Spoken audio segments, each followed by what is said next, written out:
Hello and welcome back to Politically Incorrect. I'm Tom Christiano. Well, tonight we have a very exciting debate lined up for you with our current state representative in Chelmsford and parts of Carlisle and Concord and Acton. Cory Atkins is with us tonight. Hi, Cory. Hi, how are you? Thanks for coming back. This is, I think, the fourth debate I'm hosting with you throughout the years. Yes, I think so. Thank you for coming back. Always my pleasure. Thank you, Cory. And we have Michael Benn for the first time on the show. How are you, Michael? I'm very well, Carmen. Thank you very much. Yeah, and thank you. Tom's fine, too. Apologize. Yeah, thanks for coming on the show. First time. You'll find it'll be a lot of fun, I think. Maybe not in your chair. I don't know, but I think it would be fun. But so far, it's a blast. Great. Well, I'm 1 minute in, and we're having a good time so far, so that's good. Well, I'd like to begin this show with allowing each candidate to have 2 minutes for an opening statement. So why don't we start with the incumbent, Cory Atkins. Your opening statement, please. Oh, thank you, Carmen. I'm Cory Atkins. I'm the state representative for the 14th Middlesex District, which includes the towns of Chelmsford, precincts 1 and 9, Acton, precincts 1, 2, and 6, and the towns of Concord and Carlisle. And I'm happy to report that those of us in Massachusetts are, even though we're still in the throes of the end of this recession, are doing better than almost any other place in the nation. We have a 6.3 unemployment rate. The bond houses in Wall Street, Moody's and Standard & Poor came to us and put our bond rating at a AA+, which means that lowers the bond ratings for cities and towns, so they have more borrowing power, less dollars on your property tax. And the third thing is we have more than $1.3 billion in our rainy day account. We are only one of 4 states that has that. We are only one of 2 that have the bond rating that we do. And that's come from years of very, very hard work. So I'm happy to report that we've been successful in that effort. And I'll ask you now, and I'll ask you at the end of the show for a vote on November 6th. Thank you. Thank you, Cory. Thank you very much. Michael Benn, your opening statement, please. Thank you very much, Tom. I appreciate the opportunity to be on your show and providing this forum for both the candidates and, more importantly, providing a forum for the viewing audience to have an opportunity to spend some time to get to know, to see the candidates, both candidates, side by side. Get to know a little bit about who the candidates are and what our competing visions are for the future of Massachusetts. I think, in the next hour we'll develop these visions. If I can give a brief overview now, I think the very stark contrast between myself and the incumbent. She has served honorably for, I think it's been 7 terms so far, looking for 8th now, and the difference, I am from the private sector. I've spent the last 24 years in the field of healthcare finance, and I have come from a long line of people that are not government employees and not elected officials, so this is a new thing for me. My big thing is that I look at problem solving from the perspective of the taxpayer, the moms and dads, from the school problems are concerned or education. I look at the approach problem solving from the perspective of the student and of the parent, again, the taxpayer. These are the customers of government, and as an axiom in the private sector where the customer is always right, that is no different here. As I believe that the elected representatives are there to represent the people, and that the customers are always right, and it is important that the legislature knows who the customer is and who they're serving, and that's who I am. Thank you, and I will ask for your vote on November 6th as well. Thanks. Thank you very much, Michael. Well, the format for tonight's debate will be, there will be 2 minutes allocated for each answer initially, and we have Tom Fall and his friend Carol with us tonight helping us with the timing.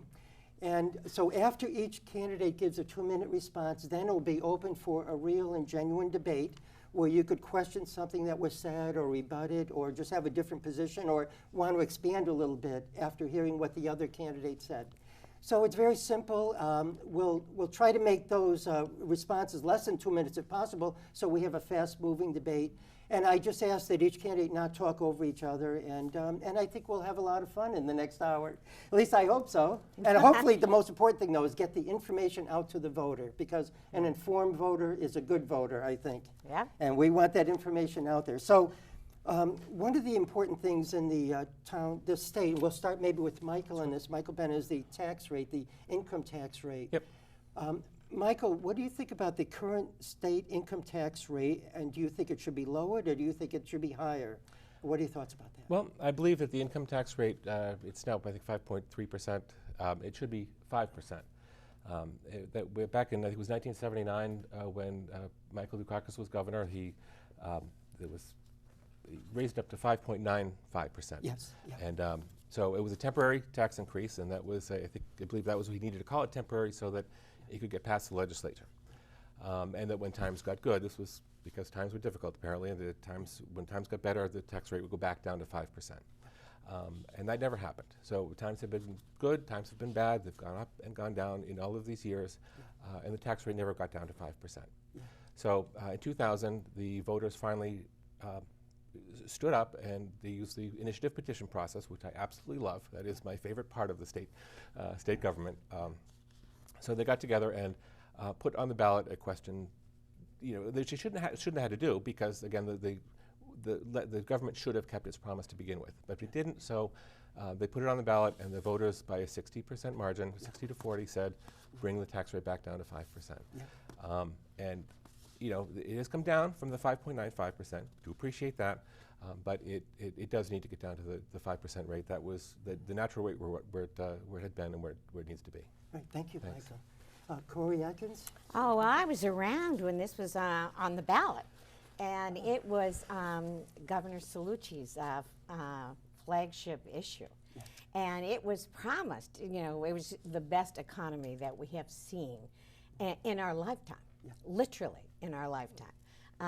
And the coffers were full in the state, and it was time to bring the tax rate down. But to have it done by referendum, any policy by referendum that large is complicated, because we had 9/11 the next year, and the economy fell off the cliff. Tourism, the planes left from here, and all of a sudden we were in a very different financial position. So Governor Cellucci's promise of having this done without any cuts in government services could not be honored. And we had to cut things left and right. I mean, things that, adult education, nutrition care for poor women, for prenatal services. I mean, we were just money to cities and towns. It was just appalling. And so it was at that time that, here we were faced with a referendum that people wanted taxes cut. But they'd made that decision in an extraordinarily different time that we were facing. So the legislature voted to tie the decrease to economic indicators. So once the state is in a certain financial condition, the amount goes down. And it's still going down. Yes. And what would you say it is right now, Cory, just to be clear? It's 5.3. Okay, 5.3. It's Thank you. 5.3. It would go to 5 if we had enough money Yeah. to give what the cities and towns want, Yeah. to keep our property taxes down. Because we could do it, but then property taxes would go up like this. Yes. Well, it's open now. If any follow-on rebuttal or anything like that, or shall we move on to the next question? The next question does have to do with the tax as well, but. Well, I would just say you mentioned you didn't like having these sort of things answered by referendum. It became necessary because of the, it should have come down by the legislature, which is, and okay, I mean, these things happen.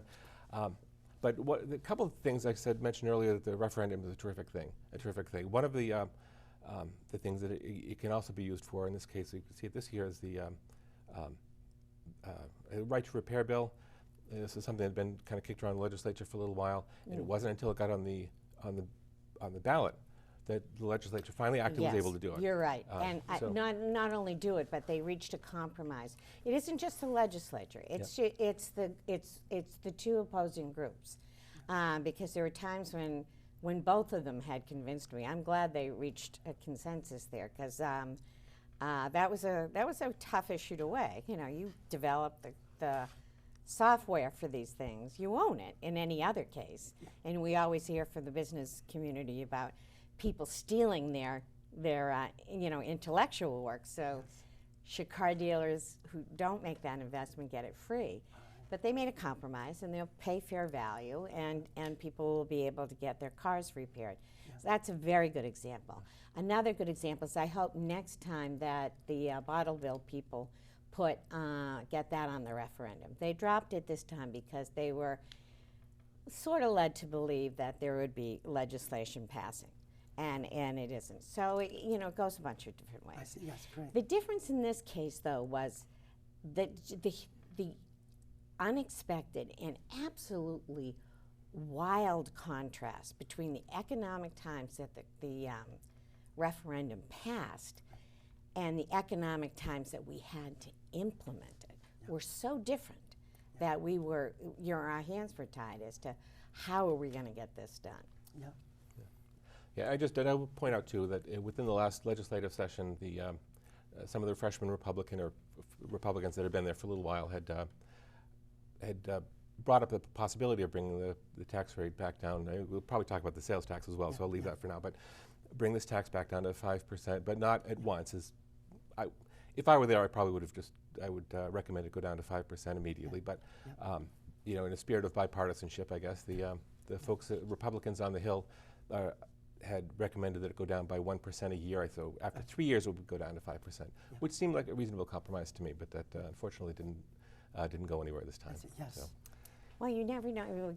Again, we have it tied to economic indicators so that it's not a surprise. One of the things that the business community is always saying to us is they want predictability. And we've had this now for over a decade, so that if economic indicators are X, the tax rate will be Y, so that everybody can do their planning accordingly. Yes. Yeah. Thank you. I do one last thing. Okay, If it's with your permission, to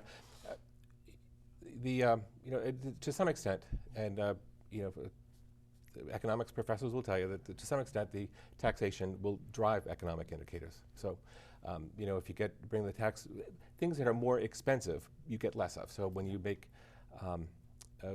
employment more expensive by having higher income taxes, then that tends to drive unemployment up a little bit. So there is a possibility where if you bring the tax rate back down a little bit, and it can spur the economic activity, it'll bring the unemployment rate down that way. I might argue that the difference between 5 and 5.3 isn't big enough to do that. Okay, great. Well, Cory, how about if we start this another tax question? You could Okay. maybe anticipate it. Michael did. It has to do with the sales tax. tax, which is currently, I believe, 6.25%. Yes. And Don't you love the end quarter? Yeah, right. Have you ever seen a quarter of a penny? Yeah, no. Neither had I. And it had been 5% for many, many years, and many people would like to see it back down to 5%. But currently it's 6.25%. What are your thoughts about that for both candidates? We'll start with Cory. And do you think it should go back down to 5% immediately? No, I don't. Okay. And I'll tell you why. Because before we implemented the lowering of the income tax, and it was in the 6% down to 5.3%, we had lowered 141 taxes in the legislature. I wasn't there at the time. So the legislature has lowered a lot of taxes over the years. We in Massachusetts have one of the lowest sales taxes possible, and throughout the nation. And so when the state needed more revenue, obviously we weren't going to look at the income tax because that was tied to an indicator. Yeah. So sales tax is really the only place to go. And I have not seen results nor heard from constituents where this has hurt their businesses or their lives. The sales tax, because we're in Massachusetts and it does not cover clothing and food. Okay. No So it's problem. far less regressive than other state taxes, which are far higher. You go to New York or you go to Rhode Island or wherever, and you go, my Lord, there's a sales tax. I'd vote against that. but 6.25 for a state as sophisticated as Massachusetts and with the government that we run. Remember, every bit of revenue we take away is also revenue that doesn't come to cities and towns. Yeah. So that's Right. why I wouldn't. Great, thank you, Cory. Michael Benn, you're. Thank you. Well, I agree with Ms. Atkins that this we are very sophisticated, and so sophisticated I don't think we're going to fall for the 6.25% tax rate. While she said that it may not be the highest in the nation, but it is much higher than we have here in New Hampshire, which we're not very far from the New Hampshire border here. So when you take a tax rate, 5% was. Having the tax rate at all when they've got no sales tax across the border, it's difficult for people, retailers on the border, to compete with that because their costs are necessarily going to be 5% higher, or their margins will be much thinner. So there's that problem on the northern border. You mentioned the tax rate in Rhode Island, extremely high. Now, when our tax rate is 5%, people from Rhode Island get the same idea, and they come to the southern border. And even at 6.25, they still come? Even at 6.25, perhaps they would still come, but nowhere near as much. Certainly, that's a 20% increase from the 5% that we had before. So it is that tax increase was meaningful. This was not just a tiny tax increase. It was a full 20%.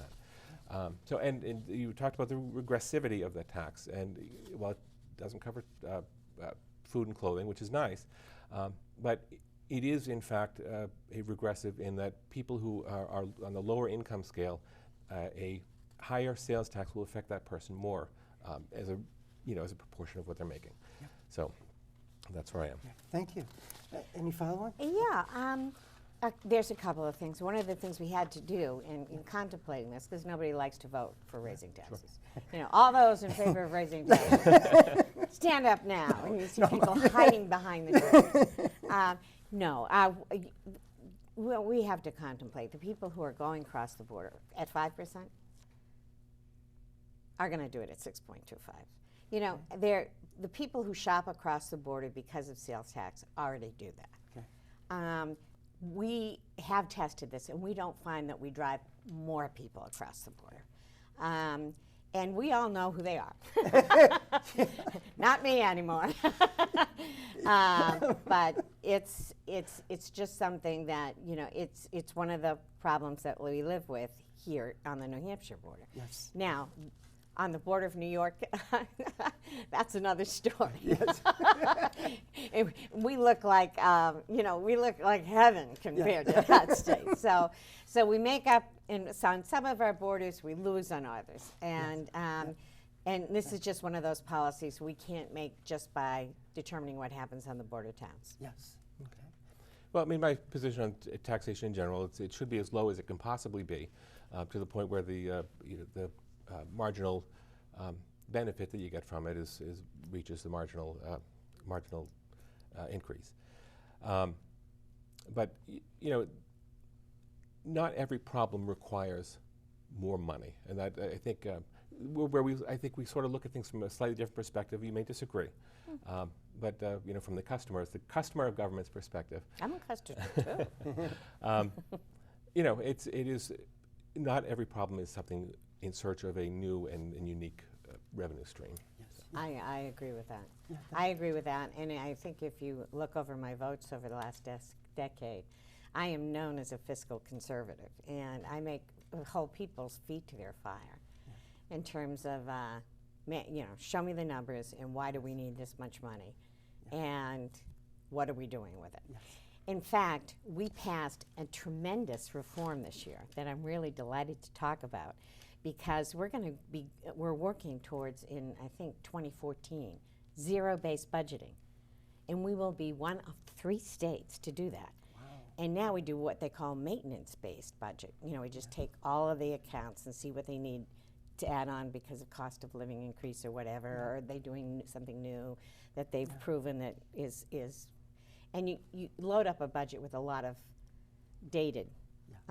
And so the first innovation was to move towards evidence-based programs, where programs had to prove, like, if we're doing this to keep kids off the streets and off drugs, that they're really doing that. Yes, yeah. So that our money's wisely invested. Yeah. But now what we're doing is we're going to take every single item on the budget and start at zero.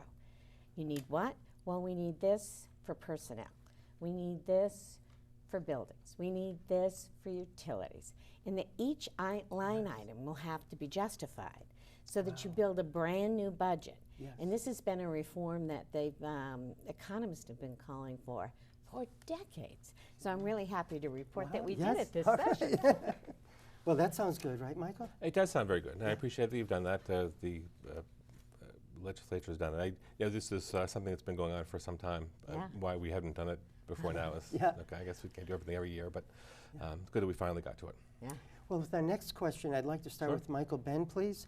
And as you know, not only Massachusetts, but throughout the country, jobs are priority number one, just about. Jobs in the economy. Yep. So, Michael, my question to you and to Cory is, how could we in the state legislature, in the state house, develop an environment so that the private sector can prosper and create good jobs here in Massachusetts? Right. Our current rate is 6.3%, I think, is unemployment rate, which is better than the national average, but it is not as good as what it had been traditionally here in the state. So there's definitely room for improvement.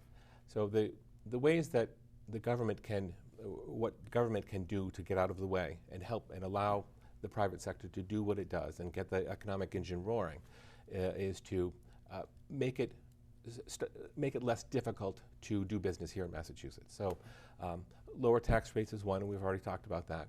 The regulation reform, the government exists to do some very good things. It is necessary that it exists and to make sure that the folks are all playing by the same set of rules and that the rules are reasonable. But sometimes what can happen when government gets too powerful and the power resides internally rather than with the people. Government gets too powerful and we start to get over-regulations. So, I'm not saying we get rid of regulations that, environmental protection things, those are important, and, but there are paperwork, make-work kind of things that, those are the kind of regulations that need to be looked at, and if they don't serve a valuable purpose for the community, for the people, and for the business, then we get rid of them and let the businesses do what they need to do so they can hire people and get the economy back up. Thank you, Michael. Cory? Well, one of the reasons why we're in better shape than most states in the nation is that we make a huge investment in education. That is our biggest natural resource, is a trained workforce. And so we do this from birth through postdoc until that we have invested, that our K through 12 systems are as good as we can make them at any particular point. We use our community colleges in partnerships with business, and so the community colleges are really the engines that drive a lot of workforce training, so that they can turn on a dime. If you need certain kinds of people trained for robotics or biotech, our community colleges are filling that gap. Plus, we have such great research institutions in Massachusetts. We get a lot of research money, and that's why we are the innovative economy here. But Mike's right. One of the biggest things we had to do was streamline permitting, so that businesses, when they come here, and the governor's very good at that. He's very aggressive out there recruiting businesses for Massachusetts. Unlike before him, when I had to go to the purchasing agent because Zoll wasn't even allowed to compete for the defibrillators here from Chelmsford. But anyway, that's another story. But what we tried to do is have each community have areas in their community that are already zoned for businesses. So the permitting process has been streamlined, and then it doesn't hold up businesses from coming here. I see. Great, thank you. Any follow-on rebuttals from you? Not really rebuttal, but you pointed out the educational institutions we have here, top-notch, absolutely fantastic. We have and huge numbers, and we have great employers, the 128 belt and even 495 as it grows. with all of this activity, both on the educational front and on the employer front, you would think our unemployment rate would be down a bit lower, back to where, you know, traditionally I think it's.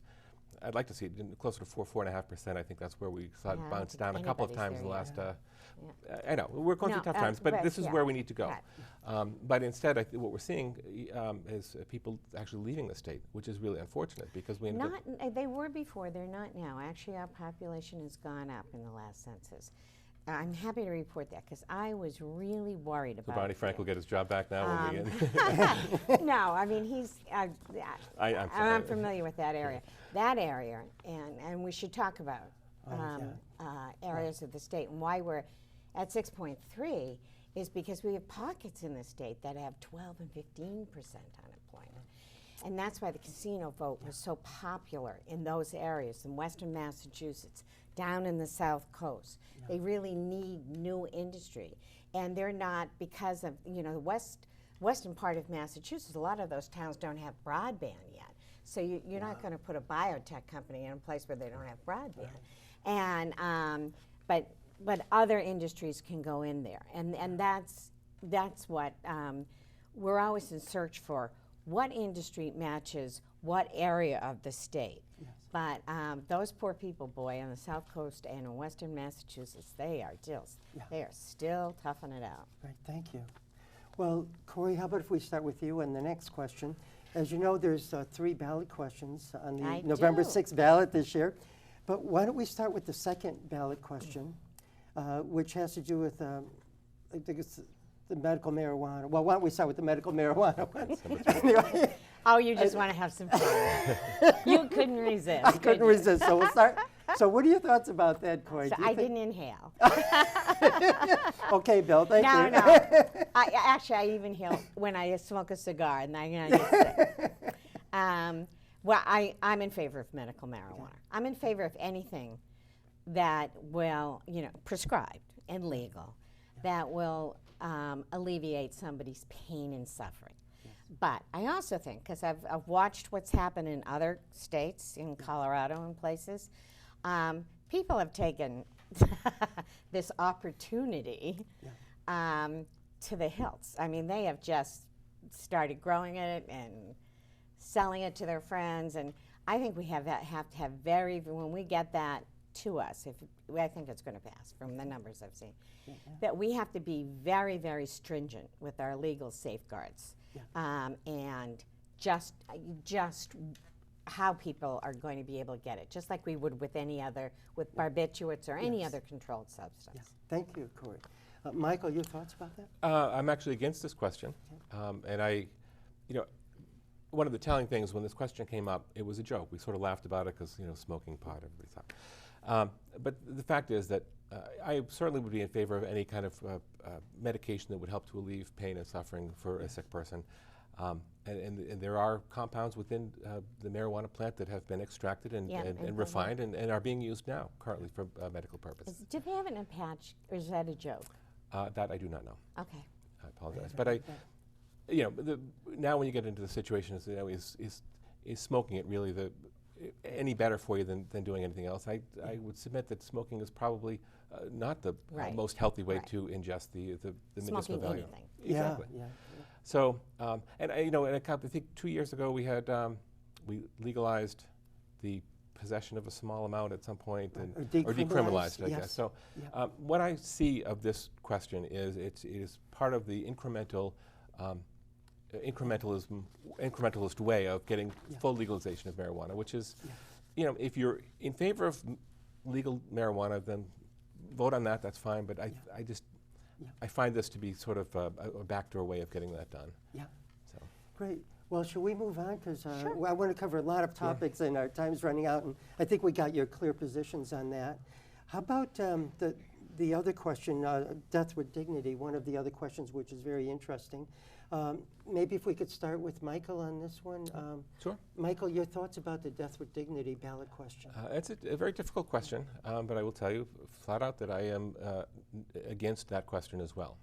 And the reason is that I have full respect for the dignity of sanctity of life. And, had some personal experience.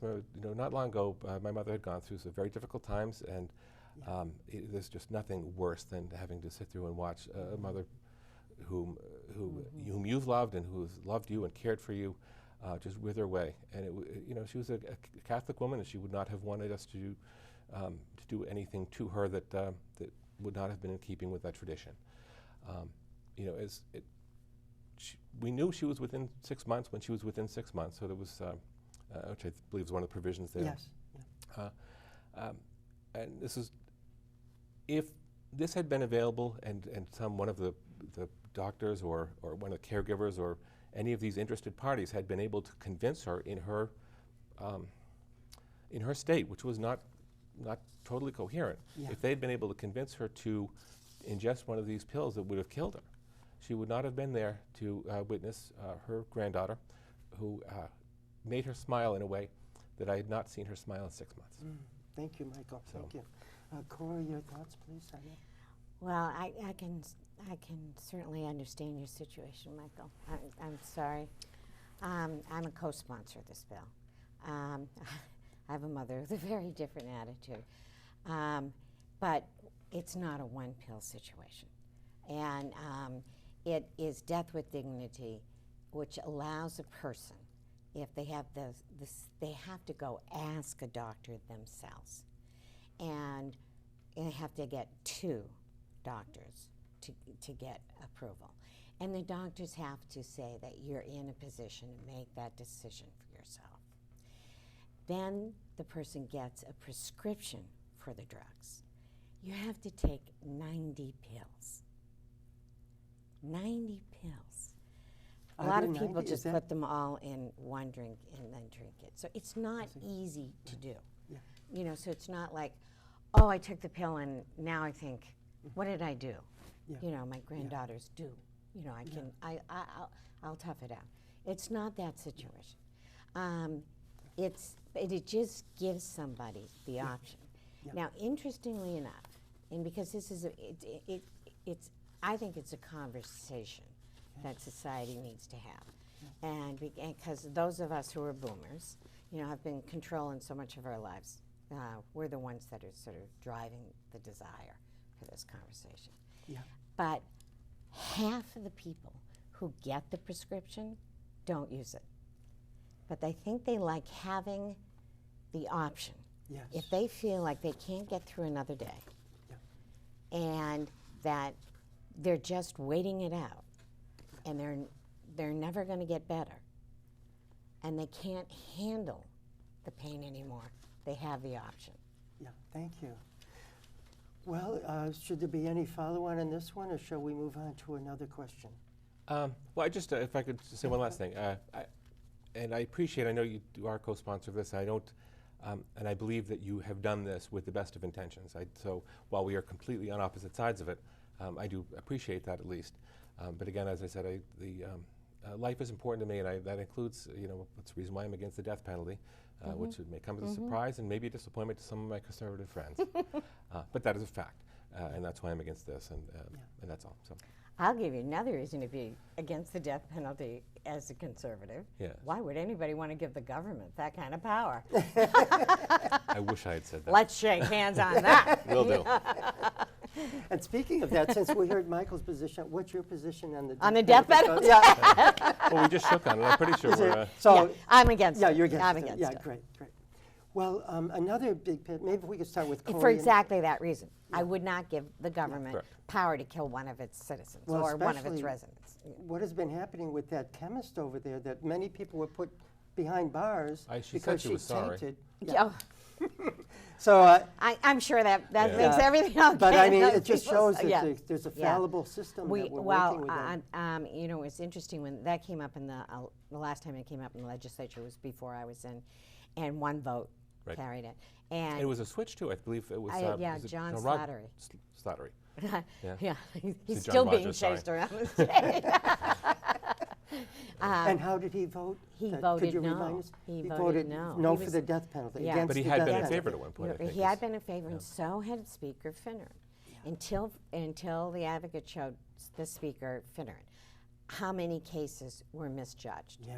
And then he said, I'd never want that on my soul, so that's why he changed his Yes, position. thank you. Well, Cory, this is another kind of legal matter which is with Melissa's Law. Yeah. So what are your thoughts about that? I understand, I think it was recently passed and signed into law that with 3 violent offenders here in Massachusetts would go to prison for life? No. Or, what do you think? Okay. No. Yeah, 3, I think they changed, the word on the streets were 3 strikes and you're out. Yeah. And so I think people thought we said 3 strikes, you 3 go to jail for violence, life. right? Violent offenses. Violent offenses. They're Yes. really bad offenses. When Really you see bad the list, offenses, you go, yes. Ooh. Yeah, really, not just Right, no. speeding. But 3 of these violent, you're not eligible for parole, Not eligible. and you're not eligible for work release, and you're not eligible to be furloughed. You have to serve out your whole sentence. But you're not there for life. I see, yeah. Your sentence says 15 years. Unless it was a murder conviction. You get or out. Yeah. Yeah, murder. It depends well, on what the murder, you conviction get is. Yes. Like, hopefully life. yeah. You know, So if if they it's have not to serve out manslaughter, if it's not, you No know. parole.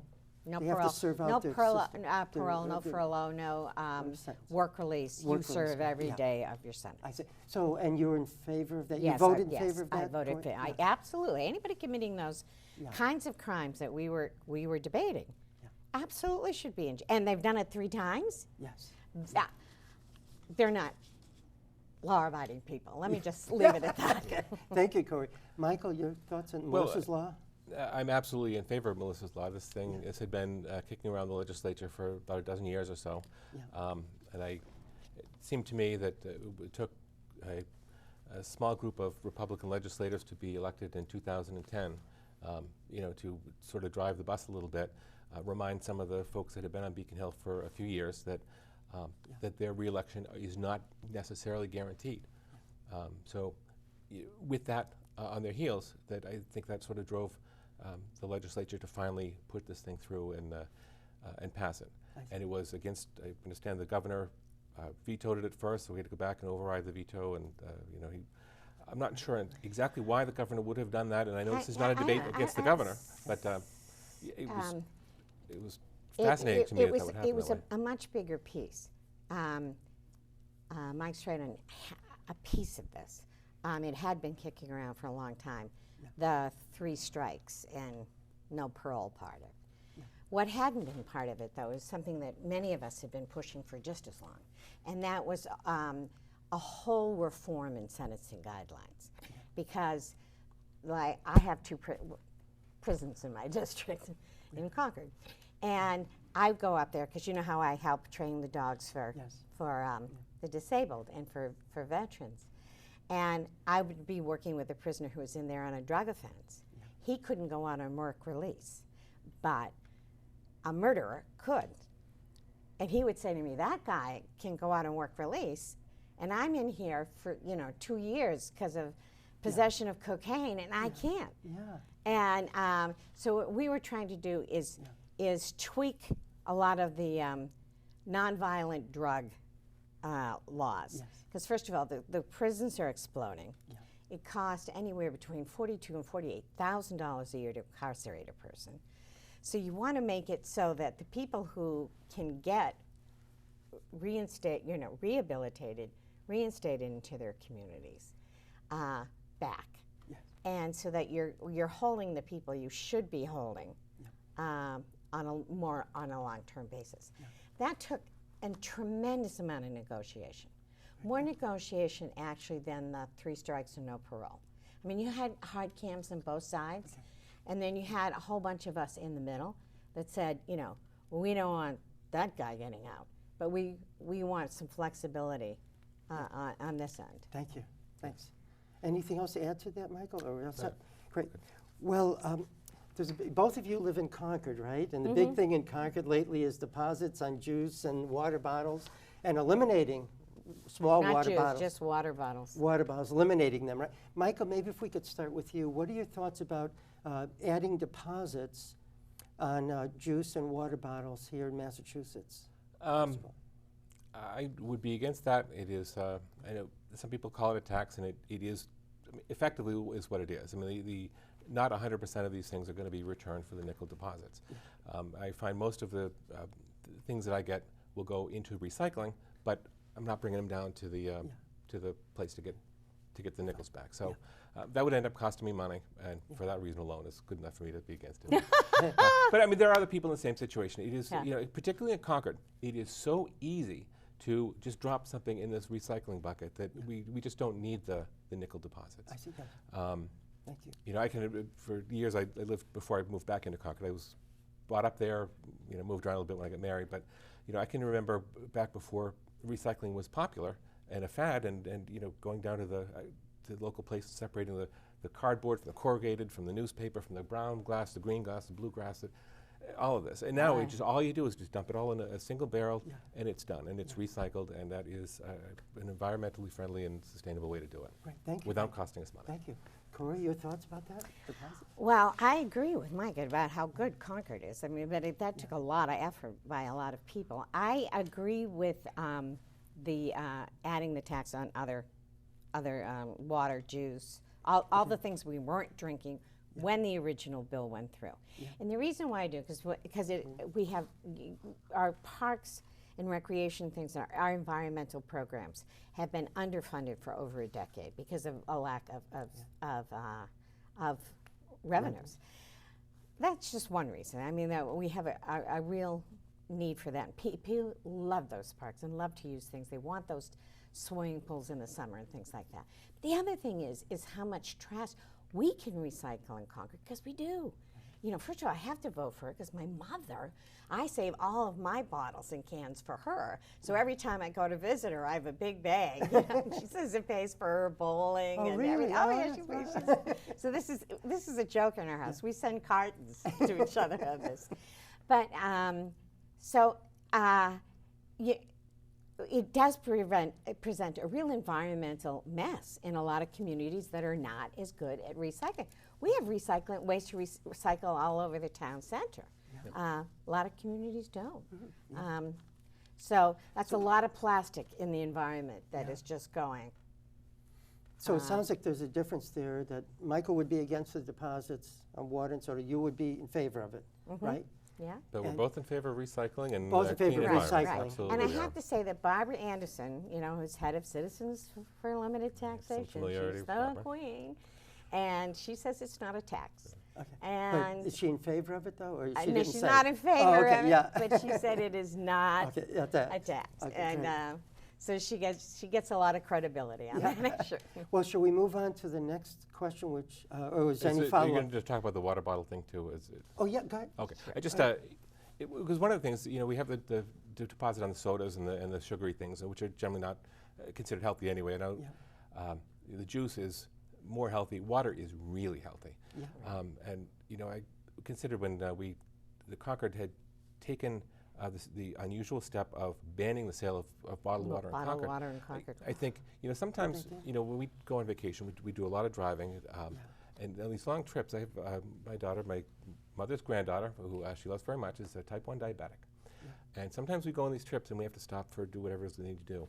And I think sometimes she wants a bottle of water. And if any of these towns along the way from here to Houlton, Maine, had passed a law like we did in Concord to ban the sale of water so she could have nothing, I think that is the meanest thing they could have done. Wow. And well-meaning, well-meaning, I but it's... called Jean Hill and I said the same thing. I said, people are out there with diabetes, they're out there with their young children, they want to give them water. All you've given them now is a sugar drink option. Correct. And Or to, they and can to, get and diet to stuff, but it's- ban water, bottled water.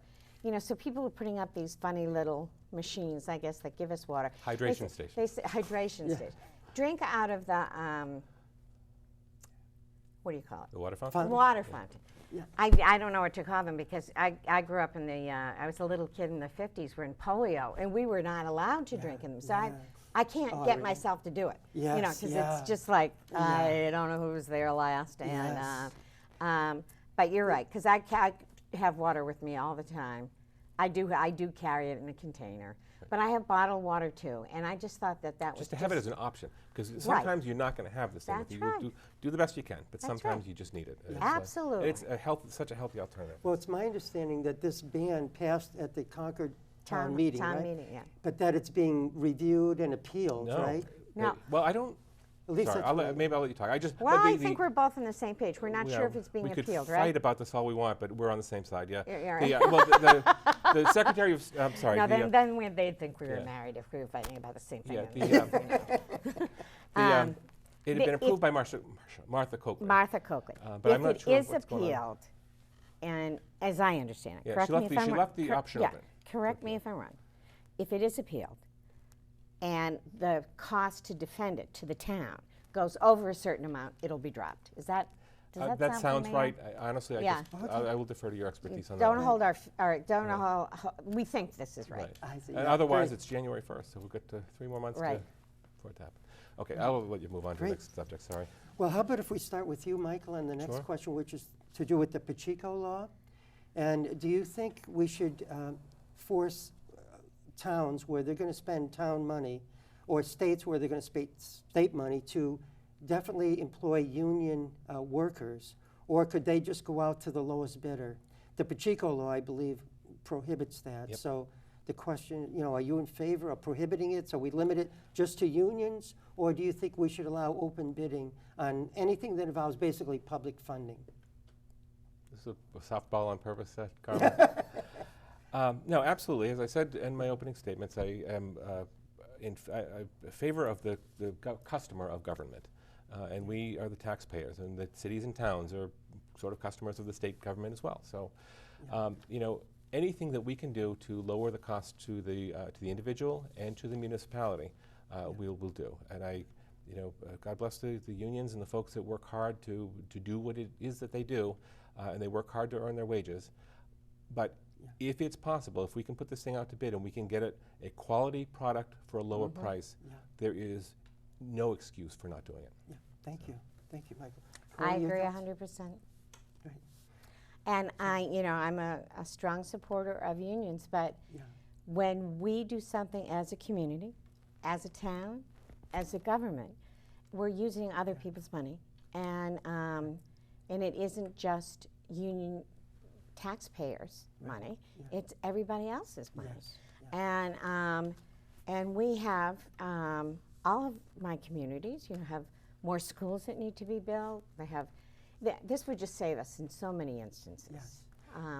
Could I ask, how is it going at the State House? Is there any impetus to get this Pacheco law taken off the books? I would say no. Or repeat? I would say no because I'll tell you why.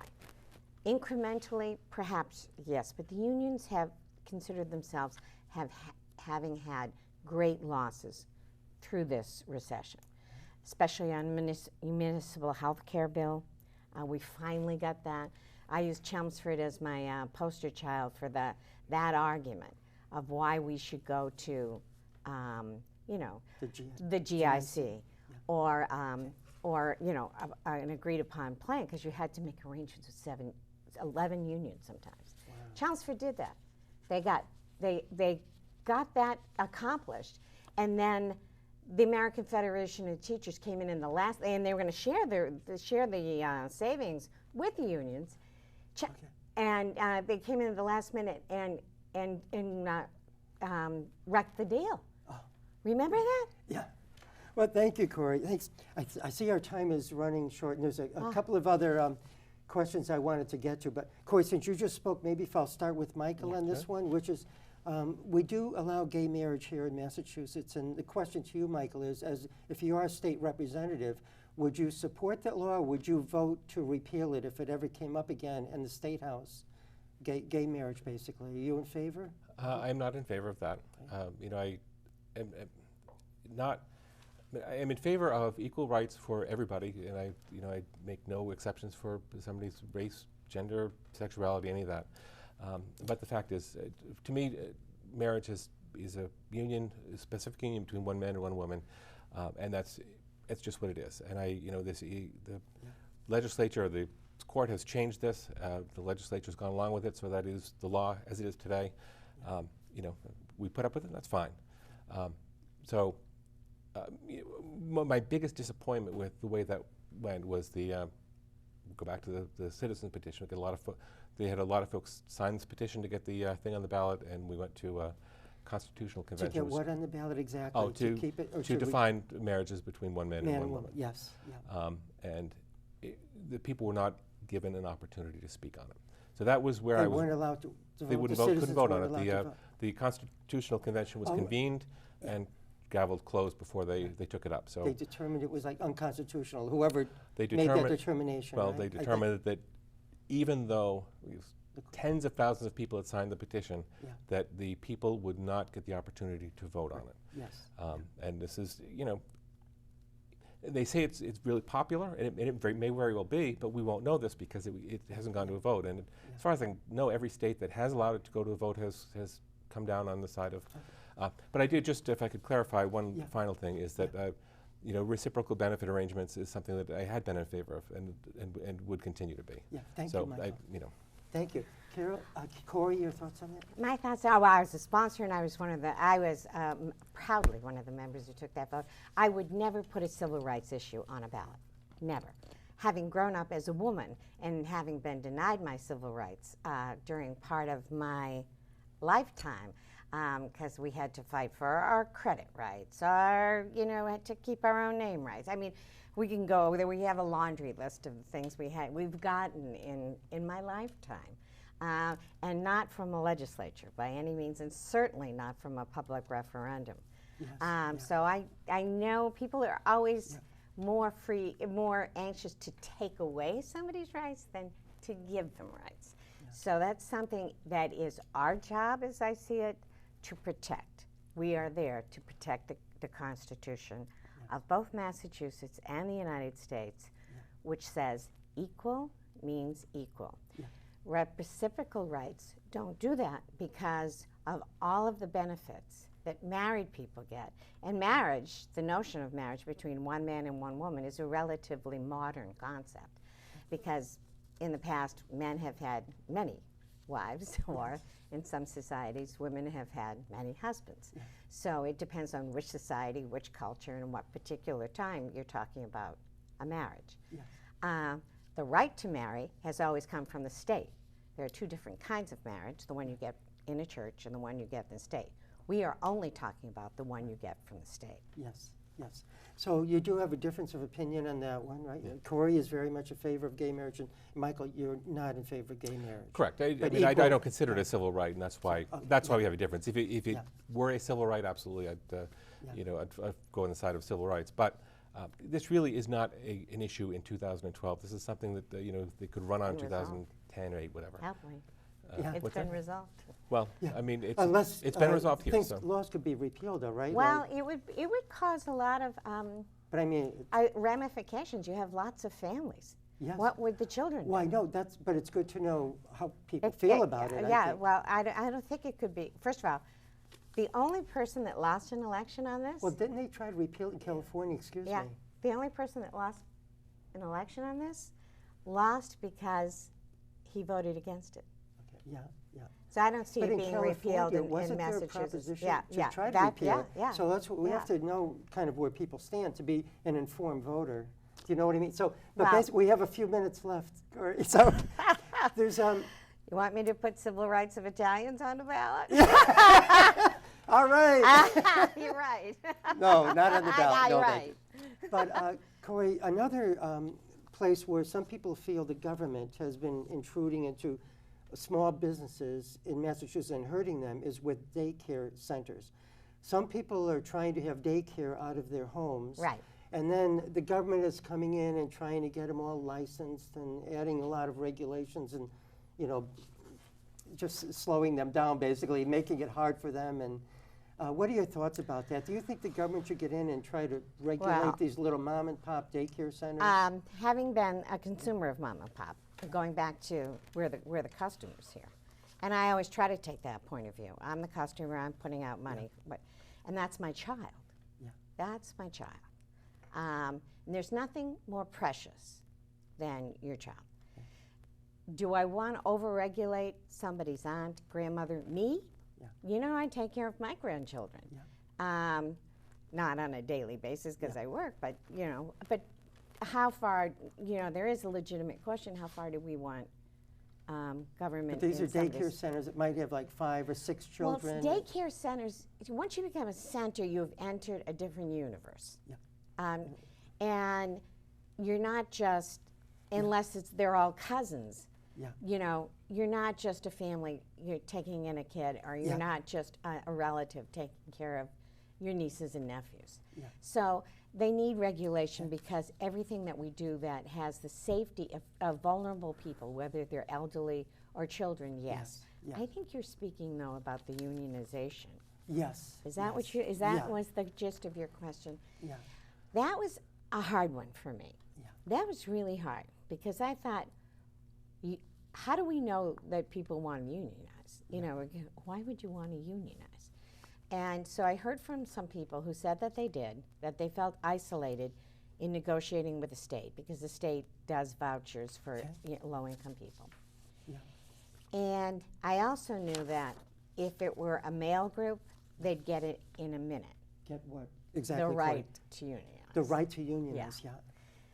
So, because this is a predominantly female field, Yeah. it was an issue. Yeah. And so, at the end of the day, I voted for it. But For with great, what? with Could you great, just clarify? that they could have the opportunity if they wanted to. To unionize. It was totally the person's choice. So they weren't forced to No, unionize. no. Right? Right. Okay. So If they were forced, I would not have. Yeah, voted so for it. you'd say you have the option to unionize. Okay, thank you, Cory. Let me just get to Michael, and then we can maybe have a We know discussion. where for Michael the- stands. Sure we do, but I'm going to say it anyway. But you can say it. I paid for this microphone. That's right. Do you have any Burger Kings?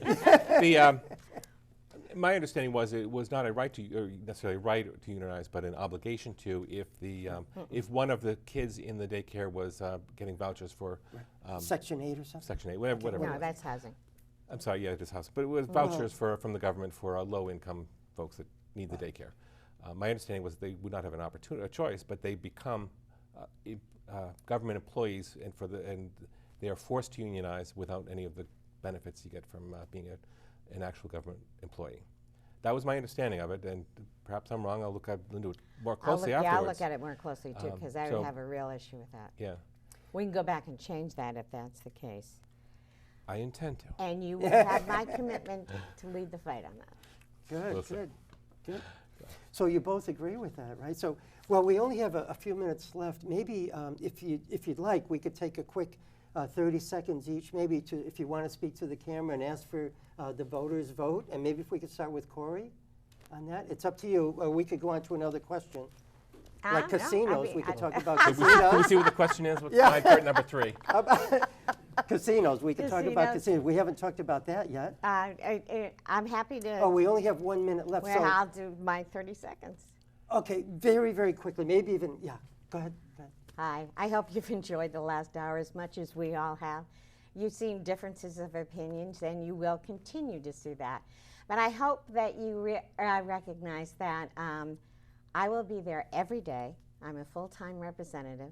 I come out to my constituents' homes to see their issues and problems, and I just love being the state representative from the 14th Middlesex District. Thank you. Thank you, Cory. Michael Benn, if you want to Thank you, speak. Tom. Yeah, my name is Michael Benn, and I ask for your vote on November 6th for the position of state representative in the 14th Middlesex, Concord, Carlisle, Acton's 1, 2, and 6, and Chelmsford's 1 and 9. What you will get with Mike Benn is an outsider, somebody who has spent the last 24 years in the private sector and will approach problem solving in the legislature from the perspective of the customer of government. Thank you. Right. Thank you, Michael. Ben, first time on the show. Hopefully you enjoyed the debate. This was somewhat. great. Great. I Thank very you. much enjoyed it. Thank Well, you. I thought you both did a wonderful job, and Cory, thank you so much again Oh, my for being pleasure. here. And I thank our wonderful crew to help put all this together. Yes, well done. And please ask everyone at home, the voters, to read everything you can, watch all the debates, become as an informed a voter as you possibly can. And once you're informed, then please get out on Election Day, November 6th, and vote not only in this race, but for all the other races as All well. the way down the ballot, because we're at the end. You're at the end, yes, don't forget the end. The bottom of the food chain. Thank you very much. I'm Tom Christiano. Ciao.